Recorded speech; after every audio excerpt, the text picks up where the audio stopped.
मैं वसंकर, आपको अपना यूट्यूब चैनल ट्रिकी वैल्यू श्रोता में स्वागत है।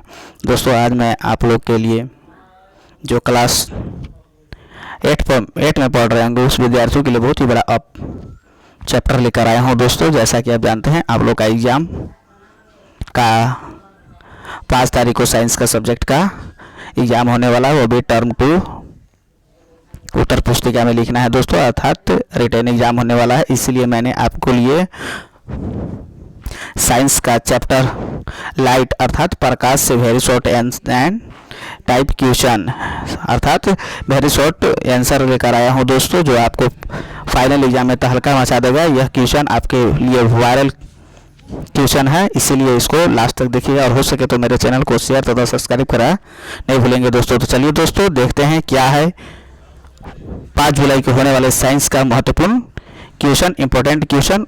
तो चलिए देखते हैं। चलिए, ये देखिए आपका भौतिक का चैप्टर लाइट अर्थात प्रकाश से आपका जो टर्म 2 का एग्जाम होने वाला है उसमें 5 या 7 नंबर का क्वेश्चन प्रकाश से पूछता है, इसलिए आप इसको देखिए। तो सबसे पहले हम लोग अति लघु उत्तरीय प्रश्नों को देखते हैं। तो यहाँ क्वेश्चन हमारा है, फर्स्ट क्वेश्चन कह रहा है किसी पृष्ठ पर पड़ने वाले प्रकाश किरण को क्या कहते हैं। अर्थात जब किसी पृष्ठ पर पड़ने वाले प्रकाश किरण को क्या कहते हैं, अर्थात सूर्य का जो प्रकाश आता है उसको क्या कहते हैं, आपतित किरण कहते हैं। अर्थात सूर्य के निकलने वाले प्रकाश जब किसी सतह पर टकराती है तो प्रकाश के आने वाले किरणों को ही आपतित किरण कहा जाता है। इस तरह से हम लोग डिफिनेशन भी लिख सकते हैं या फिर इसका आंसर भी इस तरह से दे सकते हैं। इसका राइट आंसर आपतित किरण होगा। इसके बाद क्वेश्चन है आपतन कोण परावर्तन कोण के मान कब बराबर होता है।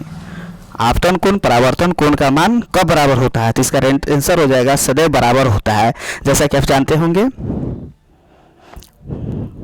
परावर्तन के 2 नियम होते हैं, आपतन कोण परावर्तन कोण तथा उस पर डाला गया अभी अभिलंब, तीनों एक ही सतह पर होते हैं। इसके बाद है आपतन कोण तथा परावर्तन कोण सदैव बराबर होते हैं, इसके लिए राइट आंसर हो जाएगा सदैव बराबर होते हैं। इसके बाद है आपतन कोण का मान परावर्तन कोण के मान से क्या होता है, तो इसका राइट आंसर हो जाएगा बराबर होता है। दोनों का मान बराबर होगा, अगर यह 50 डिग्री होगा तो भी 50 डिग्री ही होगा। इसके बाद अगला हमारा क्वेश्चन कह रहा है आपतन कोण का मान, ये तो बता दिए हैं। अब ये अगला क्वेश्चन कह रहा है एक व्यक्ति दर्पण से, क्वेश्चन है एक व्यक्ति दर्पण से 1 मीटर की दूरी पर है, वह अपने प्रतिबिंब से कितने मीटर की दूरी पर है। अर्थात इसका राइट आंसर हो जाएगा 2 मीटर, अर्थात दुगना हो जाता है। इसके बाद अगला क्वेश्चन कह रहा है लेंस के 2 गोलीय पृष्ठों के वक्रता केंद्र को मिलाने वाली रेखा को क्या कहते हैं। अर्थात इसको जो वक्रता केंद्र को मिलाता है उसे हम लोग क्या कहते हैं, गोलीय को मिलाने वाली मुख्य अक्ष कहलाता है। अर्थात जैसे कि यहाँ देख लीजिए, यहाँ जो देख रहे हैं ये देखिए गोलीय दर्पण ऐसाकार होता है और इसमें ये जो यहाँ से जाता है इसी को हम लोग मुख्य अक्ष कहते हैं। इसके बाद अगला क्वेश्चन कह रहा है पुतली का आकार कम रोशनी में कैसा होता है। अर्थात जब आपका रोशनी नहीं होगा तो आपको अधिक हो जाता है, पुतली का आकार अधिक हो जाता है कम रोशनी में, जबकि अधिक रोशनी में कम हो जाता है। इस तरह से हम लोग आंसर बता सकते हैं। इसके बाद क्वेश्चन हमारा है नेत्र के रेटिना पर बना प्रतिबिंब वस्तु के हटाए जाने के पश्चात रेटिना पर कितने सेकेंड तक बना रहता है, तो इसका आंसर हो जाएगा 1/16 सेकेंड तक बना रहता है। अर्थात कोई भी वस्तु को आप देख लेते हैं और देखने के बाद अगर उस वस्तु को हटा दिया जाता है तो आपका उसका प्रतिबिंब 1/16 सेकेंड तक आपको आंखों में लगा रहेगा, अर्थात उसका प्रतिबिंब नहीं हटेगा। इसके बाद अगला क्वेश्चन यहाँ कह रहा है आँख से दिव्यांग वस्तु के लिए कौन सी लिपि लोकप्रिय होती है। अर्थात ब्रेल लिपि, जो दिव्यांग होते हैं जिनका आँख नहीं होता है वो ब्रेल लिपि के माध्यम से पढ़ते हैं, अर्थात उनके लिए ब्रेल लिपि ही होती है। इसके बाद अगला क्वेश्चन है इंद्रधनुष बनने के पीछे कौन सी प्रक्रिया निहित है। अर्थात इंद्रधनुष अर्थात जब कुछ छोटे छोटे बूंदों के कारण इंद्रधनुष बनता है और इंद्रधनुष के बनने से वह 7 रंगों में विभक्त हो जाती है। इसीलिए उनके पीछे प्रक्रिया क्या हो जाएगा, वर्ण विक्षेपण का, अर्थात वो वर्णों को विक्षेपण, अर्थात वर्ण मतलब रंग होता है, 7 रंगों में विभक्त हो जाता है। इस तरह से हम लोग यहाँ बता सकते हैं। इसके बाद यहाँ पर फिल इन द ब्लैंक्स, यहाँ पर खाली स्थान को भरना रहता है। तो आपतन कोण किसके बराबर होता है, आपतन कोण परावर्तन कोण के बराबर होता है, इसीलिए राइट आंसर परावर्तन कोण हो जाएगा। इसके बाद अगला क्वेश्चन हमारा कह रहा है, एक व्यक्ति दर्पण से 1 मीटर की दूरी पर है, वह अपने प्रतिबिंब से 2 मीटर की दूरी पर होगी। इसका राइट आंसर 2 हो जाएगा। इसके बाद अगला क्वेश्चन कह रहा है, अगर आप खाली स्थान कान को दाएं हाथ से छूते हैं तो समतल दर्पण में बना प्रतिबिंब दाहिने हाथ को कान को खाली स्थान से छूता है, अर्थात आप कोई भी प्रतिबिंब में अपना समतल दर्पण में देखते हैं तो जस्ट उल्टा होता है। अगर दायां रहेगा तो बायां बताएगा, बायां रहेगा तो दायां होता है। इसीलिए यहाँ पर देखिए दायां दायां बोल रहा है, इसीलिए राइट आंसर बायां बायां हो जाता है, अर्थात जस्ट अपोजिट हो जाता है। दायां का बायां, बायां का दायां, अर्थात लेफ्ट का राइट, राइट का लेफ्ट हो जाता है। इसके बाद अगला क्वेश्चन है, पुतली का आकार कम रोशनी में क्या होता है, अधिक हो जाता है। एक बाद क्वेश्चन नेक्स्ट है, रेटिना पर बना प्रतिबिंब वस्तु के हटने के पश्चात खाली स्थान सेकंड तक रेटिना पर बनती है, अर्थात 1/16।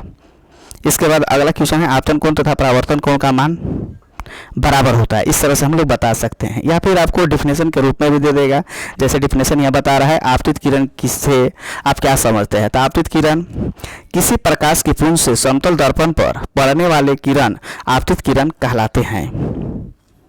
इस तरह से हम लोग बोल सकते हैं। इसके बाद हमारा यह क्वेश्चन कर रहा है, परावर्तित किरण से आप क्या समझते हैं, अर्थात परावर्तित किरण किसी प्रकाश पुंज से समतल सतह से टकराकर उसी दिशा में वापस लौट जाती है, उसी को हम लोग परावर्तित किरण कहते हैं। अर्थात परावर्तित किरण मतलब वापस लौटना होता है, जबकि आपतित किरण मतलब आना होता है। आपतित बिंदु से आप क्या अभिप्राय है, या आपतित बिंदु से आप क्या समझते हैं, आपतन कोण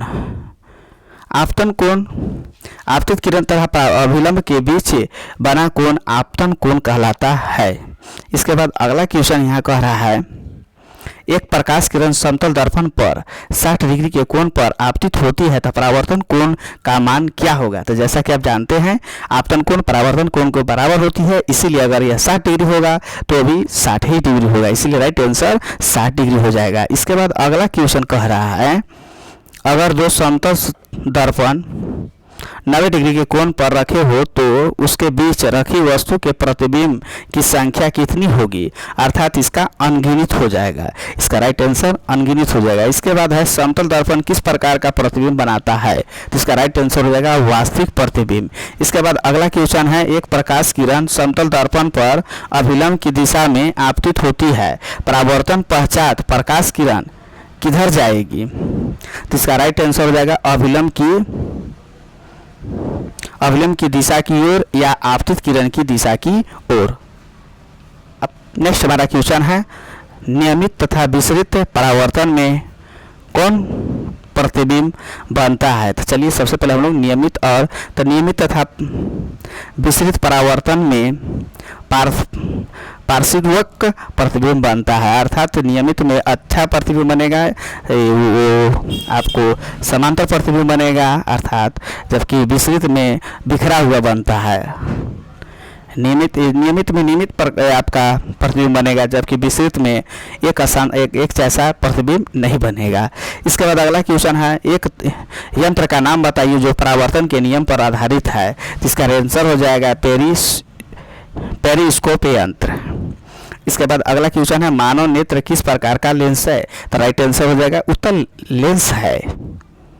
इसके बाद अगला क्वेश्चन हो जाएगा, आइरिस में स्थित छोटे छिद्र को क्या कहते हैं, उसको हम लोग पुतली कहते हैं।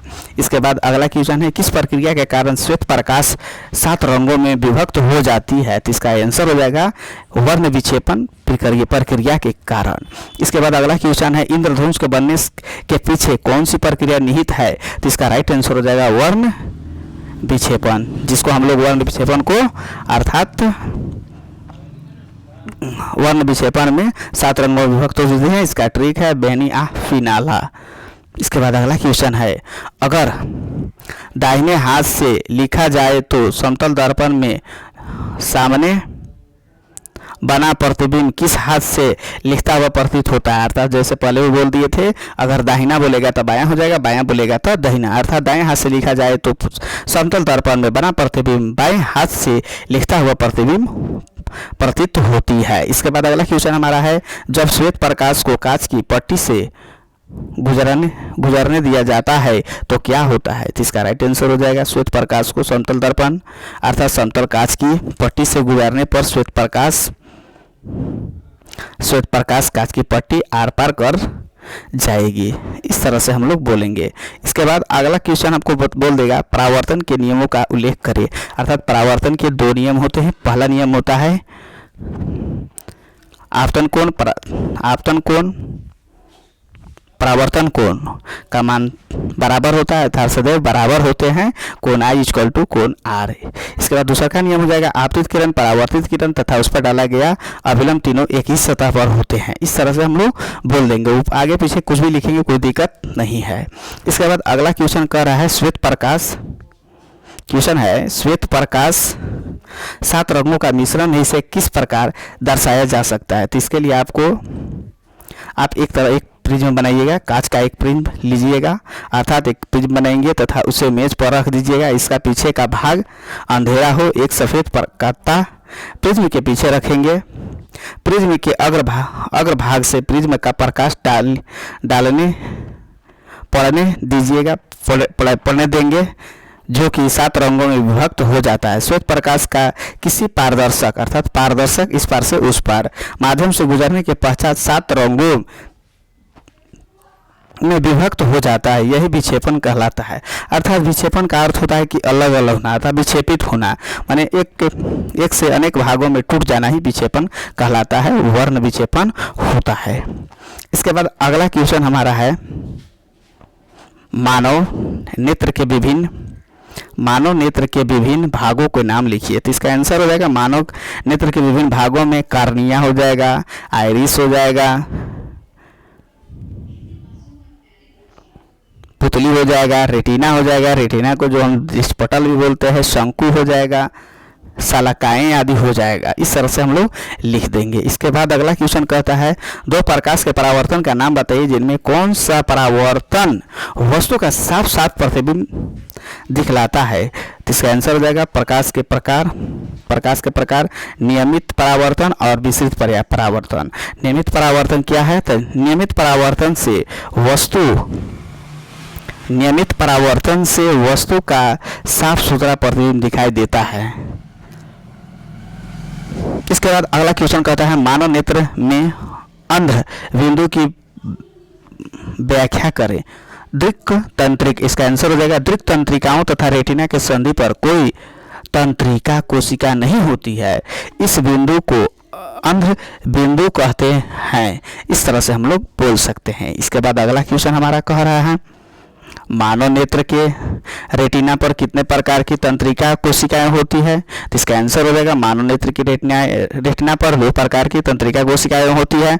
नंबर 1 शंकु, जो तीव्र प्रकाश के लिए सुग्राही होती है, जबकि शलाकाएं जो मंद प्रकाश के लिए सुग्राही होती है। इसके बाद हम लोग दीर्घ उत्तरीय प्रश्न देखते हैं। तो दीर्घ उत्तरीय प्रश्न में सबसे पहला क्वेश्चन है, समतल दर्पण द्वारा बने प्रतिबिंब की क्या विशेषताएं हैं। तो इसका समतल दर्पण द्वारा बने प्रतिबिंब की निम्न विशेषताएं हैं। नंबर 1 में हो जाएगा, समतल दर्पण से बना प्रतिबिंब आभासी होता है। नंबर 2 में हो जाएगा, समतल दर्पण से बना प्रतिबिंब दर्पण के पीछे होता है। नंबर 3 हो जाएगा, समतल दर्पण से बना वस्तु की दूरी तथा प्रतिबिंब की दूरी समान होती है, अर्थात एक समान होती है। इसके बाद चौथा पॉइंट हो जाएगा, समतल दर्पण से बना प्रतिबिंब सीधा होती है। इसके बाद अगला पॉइंट हो जाएगा, प्रतिबिंब का आकार वस्तु के आकार के बराबर होता है। समतल दर्पण का ये सब उदाहरण है। समतल दर्पण से बना प्रतिबिंब पार्श्विक वक्र होता है, अर्थात इस तरह से हम लोग उसका बता सकते हैं। इसके बाद हमारा अगला क्वेश्चन है,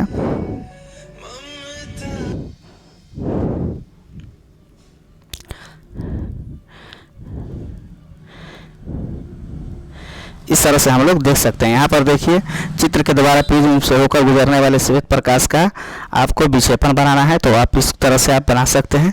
चलिए मैं आपको बता देते हैं। यहाँ देखिए ये आपको प्रिज्म इस तरह से बनाएंगे और यहाँ से आप प्रकाश को इस तरह से ले जाइएगा, प्रकाश को इस तरह से यहाँ पर इसे पर आइएगा और यहाँ से आप 7 कलरों में डिवाइड कर दीजिएगा। इधर श्वेत प्रकाश लिख दीजिएगा, यहाँ पर जो कलर होगा उस तरह से आप यहाँ बता सकते हैं। तो दोस्तों अगर ये वीडियो अच्छा लगा होगा तो मेरी ओर से वेरी वेरी थैंक्स। फिर मिलेंगे नेक्स्ट वीडियो में, तब तक के लिए जय हिंद, बेस्ट ऑफ लक।